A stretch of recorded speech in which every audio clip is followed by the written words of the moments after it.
야곱이 세일 땅 에돔 들에 있는 형 에서에게로 자기보다 앞서 사자들을 보내며 그들에게 명령하여 이르되 너희는 내 주 에서에게 이같이 말하라.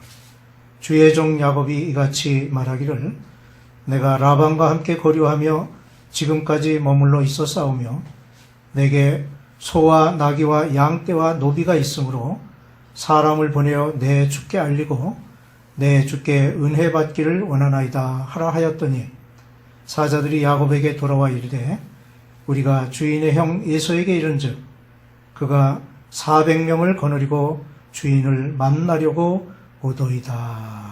아멘. 사람이 만나고 싶지 않은 일이나 만나고 싶지 않은 사람이 있습니다. 야곱이 아버지 집을 떠나 외삼촌의 집에서 거주한 지 20년이 되어 가정을 꾸리고 어느 정도 재산이 모아지게 되었습니다. 그래서 아마도 그것에 이렇게 안주하고 싶은 마음이 있기도 했을 겁니다. 하지만 외삼촌의 아들들이 야곱이 아버지의 재산을 빼앗아 큰 부를 이루었다는 말을 만들어냄으로 인해서 이제는 떠날 때가 되었음을 알고 아내들과 의논을 합니다. 근데 무엇보다도 하나님께서 야곱에게 고향으로 돌아가라고 말씀하시므로 밧단 아람을 떠나 그리운 고향을 향해서 가게 되었습니다. 사실 길르앗산에서 외삼촌과 헤어지면서 서로 해치지 않도록 언약을 맺은 일은 야곱에게 있어서는 그야말로 어려운 큰 고비 하나를 넘긴 사건이었습니다. 그런데 고향으로 돌아오는 야곱에게 그것보다도 해결해야 할 더 큰 걱정거리가 있었습니다. 그것은 바로 피할 수 없는 형 에서와의 만남이었습니다. 이를 위해 야곱은 치밀한 전략을 세웁니다. 외삼촌 집에 거류하면서 많은 재물을 모았고 집에 돌아가 형의 은혜를 받기를 원한다고 사자들을 통해서 말을 전하도록 하였습니다. 왜 그랬습니까? 형의 마음을 누그러뜨려서 그동안 품었던 노를 풀게 한 다음에 만나면 되겠다라는 그러한 생각을 가진 거죠.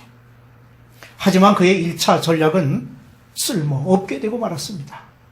왜냐하면 형 에서가 400명이나 되는 사람을 거느리고 자기를 만나러 오고 있다는 소식을 듣게 되었기 때문입니다. 이제 2차 전략이 필요하게 되었습니다.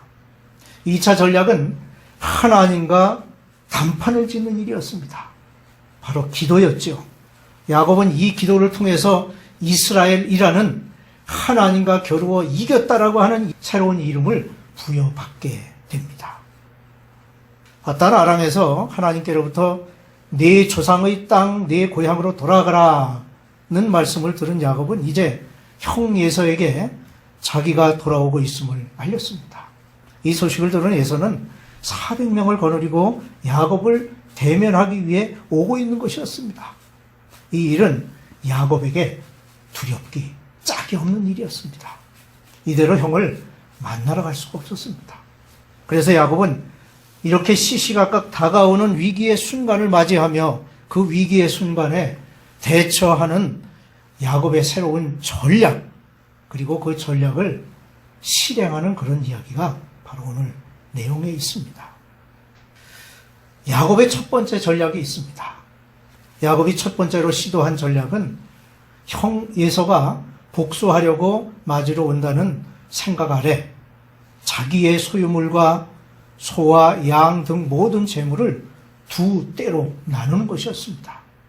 이러한 야곱의 생각은 에서가 와서 한 떼를 치면 그 소란한 틈을 타서 나머지 한 떼는 대피시켜 도망하려는 그런 생각에서 심사숙고한 끝에 내린 결정이었습니다.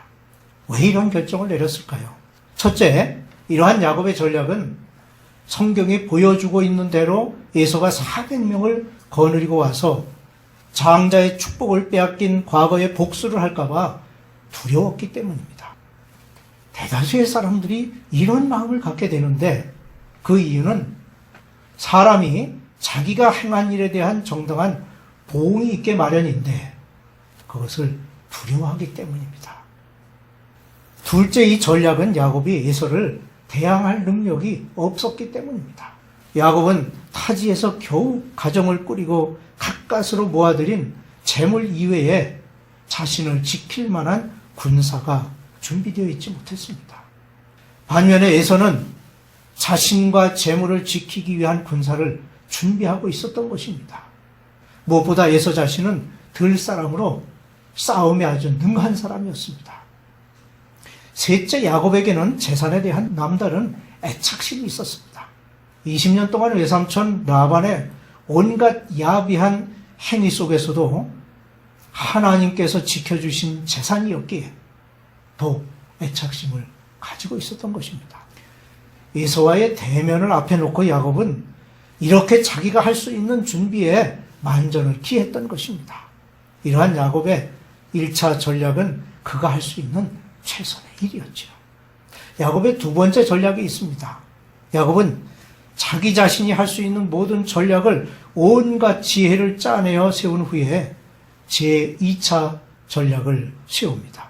그것은 자기를 축복해달라는 간절한 기도였습니다. 이 기도 속에서 야곱은 자신의 무능함과 영혼의 비참함을 고백하면서 하나님께 전적으로 의지하는 기도를 드리고 있는 것을 보게 됩니다. 이 전략은 첫째, 야곱은 이 기도에서 자기 자신이 하나님께서 주신 언약의 말씀을 따라 순종함으로 지금 고향으로 돌아가고 있다고 기도합니다. 여호와여, 주께서 전에 내게 명하시기를 내 고향 내 족속에게로 돌아가라. 내가 내게 은혜를 베풀리라 하셨나이다. 우리가 하나님의 말씀을 따를 때 우리가 하는 모든 일을 위하여 하나님께서 약속하신 말씀을 이루어 주실 것을 위하여 기도할 수 있습니다. 그리고 그 기도로 말미암아 선하신 하나님의 인도함을 받을 수 있는 것입니다. 둘째, 야곱은 자신이 완전히 무가치한 존재로서 하나님께서 자기에게 베푸신 그 은혜를 조금도 감당할 수 없다고 고백하면서 자기가 받은 현재의 그 모든 축복에 감사하고 있는 것입니다. 셋째로, 야곱은 자신이 절박한 순간을 당할 때 하나님께서 약속하신 것을 기억하시고 자기를 구해달라고 기도하는 것입니다. 이렇게 우리의 기도는 하나님의 뜻을 이 땅에 이루기 위한 기도가 되어야 합니다. 너희는 먼저 그의 나라와 그의 의를 구하라. 그리하면 이 모든 것을 너희에게 더하시리라. 이렇게 인간의 정욕을 위하여 구함이 아니라 하나님의 뜻을 구하는 기도는 응답받는 기도가 될 수 있습니다. 야곱의 세 번째 전략이 있습니다. 야곱은 자기의 지혜를 따른 전략과 하나님의 도우심을 간구하는 것, 그리고 이어서 그 다음으로 형을 위한 예물을 준비하였는데 이것이 야곱이 할 수 있었던 마지막 준비였습니다. 이렇게 야곱이 형 에서를 위하여 준비한 예물을 세 때로 나누고 여러 번 나누어 줌으로써 에서의 감정을 누그러뜨리게 했던 것입니다.